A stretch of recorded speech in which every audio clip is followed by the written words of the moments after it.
This is Night Owl. Picture this, if you will. You're a sheriff's deputy working at a sheriff's department in California.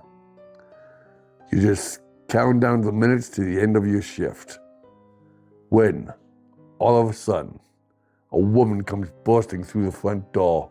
She's bathed in crimson. She's screaming at the top of her lungs that her best friend's life has just been ended by her boyfriend's. You undoubtedly think, well, this is just going to be an open and shut case. Or is it?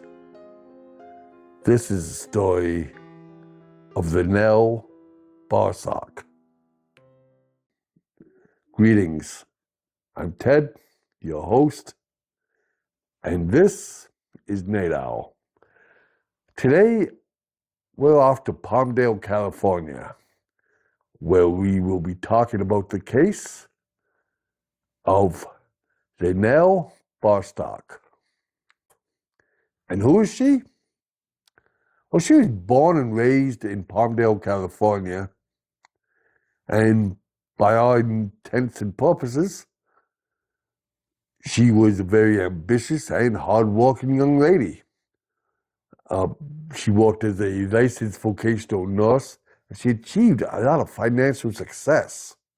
She even owned her own home that was a fairly large house, which was fairly uncommon for someone of her age.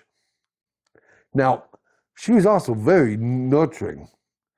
There's even this one story about a friend of hers that moved to the States from Cameroon, and she bought him textbooks, even bought him a pair of shoes because he needed them. This dude was treated more like a member of the family than just a friend.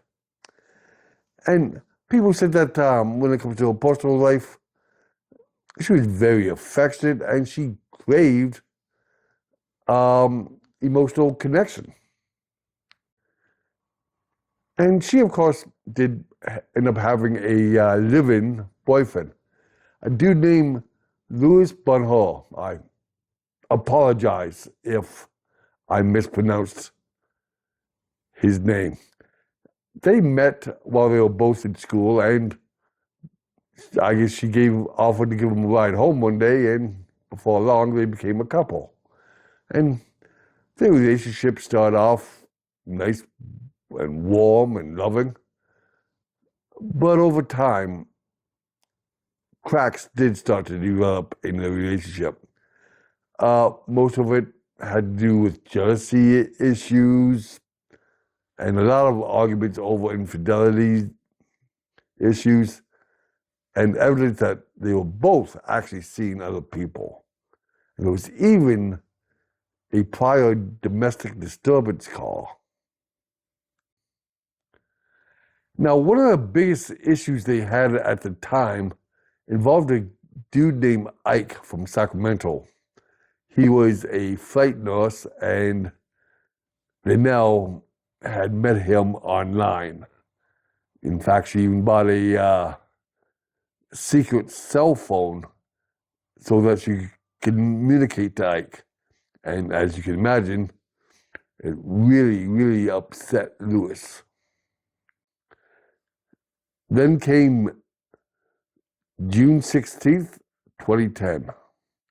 A woman named Renee Austin came into the Palmdale, California Sheriff's Department, all covered in a red substance, saying that her best friend was no longer alive. She went on to explain that she went over there because they had like a hair appointment, and she slipped in some red substance that was in the garage. And in the garage is where she found her friend, LaNell, with a bag over her head.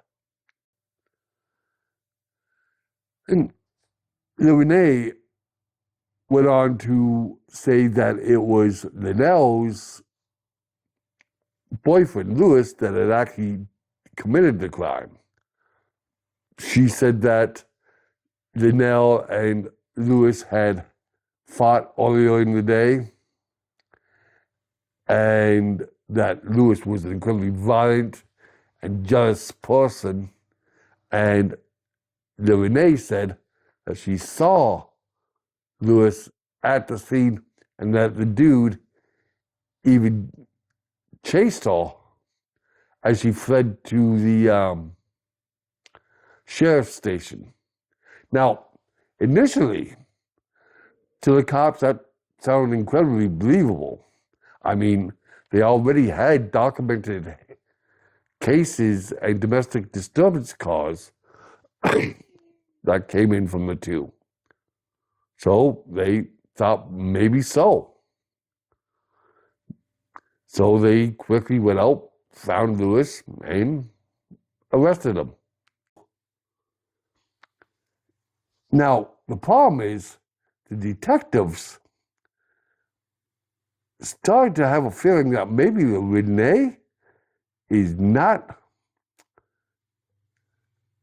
being entirely honest with them. To start with, the circumstances on how Renee knew LaNell didn't really line up. She portrayed herself as someone that knew her for a very, very long time, when in fact, she had actually only known LaNell for a couple of weeks. See, Renee took out a postal ad in Craigslist, one of those women wanting to meet women ads, and then Nell answered it. Physical relationship began shortly after that. And the thing is, Renee seemed to become intensely emotionally attached to LaNell almost immediately. See, Renee, she wasn't exactly financially stable. She was unhappy with the way her life had been going. And she's undoubtedly fascinated by LaNell's success and lifestyle. And it seems that little Renee idolized LaNell. She wanted to move into LaNell's home. She wanted to have access to LaNell's lifestyle. She pretty much wanted to become LaNell's one and only. The problem is, LaNell felt a little bit different. She actually sent Renee a text message saying that she wanted the physical aspect of their relationship to end. She wanted to be able to focus on trying to fix her relationship with Lewis. They believe that this rejection may have caused her to snap. There's other things that Renee had told the detectives that during the investigation they discovered simply wasn't true, such as Lewis's involvement, for example. You see, at the time of the crime, Lewis was at a place called the AutoZone, and it's backed up by surveillance cameras. Between that and the driving time to drive back and forth, there was no possible way Lewis could have done it, at least not the way that Renee had described. And then there was the fact that she seemed to really know too much. It's almost like what she was telling the cops initially had all been rehearsed. She simply volunteered too much information, and she directed them right towards a suspect that, if it was up to her, would have been out of the picture to begin with. And she also seemed kind of weirdly emotionally prepared. I'm not sure if that makes sense, but it was almost like an act. And of course, there was the physical evidence that they found at LaNell's house. They found Renee's fingerprints, as well as DNA evidence, latex gloves that was linked to the crime. And there was a lot of inconsistencies in Renee's timeline. All this together kind of caused the investigation to reverse course and point a finger directly at Renee. So, with the new information that they acquired through the investigation, the detectives came up with a new theory on what allegedly went down on that fateful day in LaNell's house. They believe that Renee went over to LaNell's house, presumably to help LaNell with her hair. Lewis was there at the time, but he soon left to go meet up with Renee's boyfriend. Yes, she had a boyfriend at the time, and to work on some vehicle. Shortly after Lewis left, Renee ended the life of LaNell. She was more than likely seated at the time in the family room and then dragged out to the garage. They believe that she may have also used a pillow as a suppressor.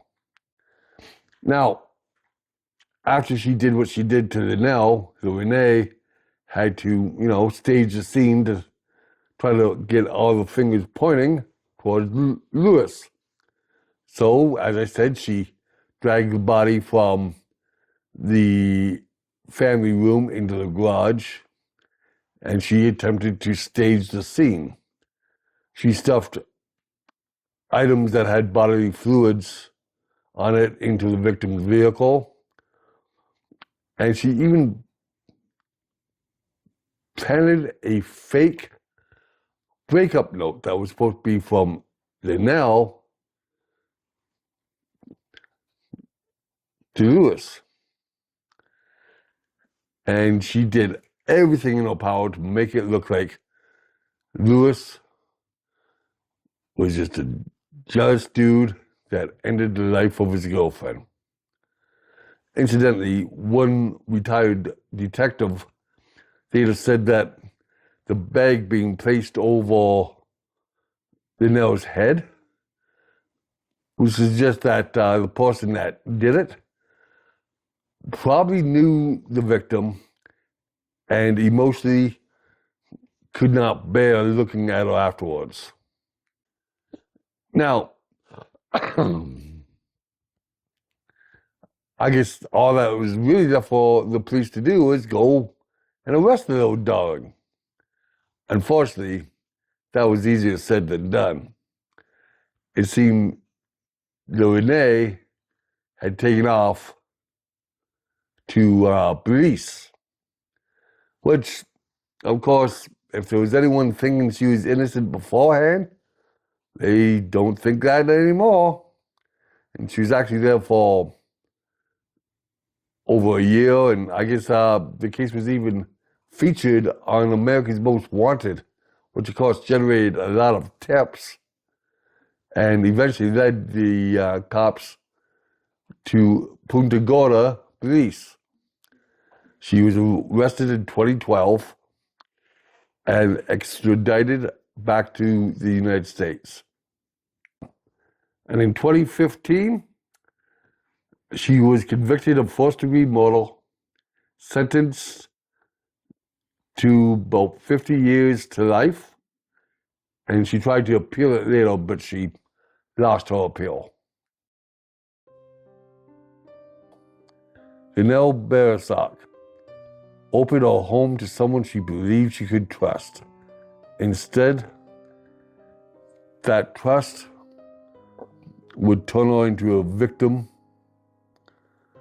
of a very evil person who, through deception and obsession and a carefully constructed lie, had nearly sent the wrong man to prison. For investigators, the case became a reminder that sometimes the most dangerous person in the investigation is not the one hiding from the spotlight, but it's the one standing directly in front of it. I guess all that's left to say about this case is you really do have to be careful about who you let into your home and into your heart. But I do want to thank you for making it all the way to the end of the video.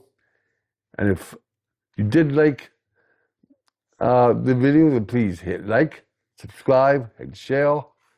It really does help my channel out. And if you did like this video, then maybe you'll like one of these. Well, once again, thanks for coming. And remember, be you good or be you wicked, everyone deserves justice. Good night.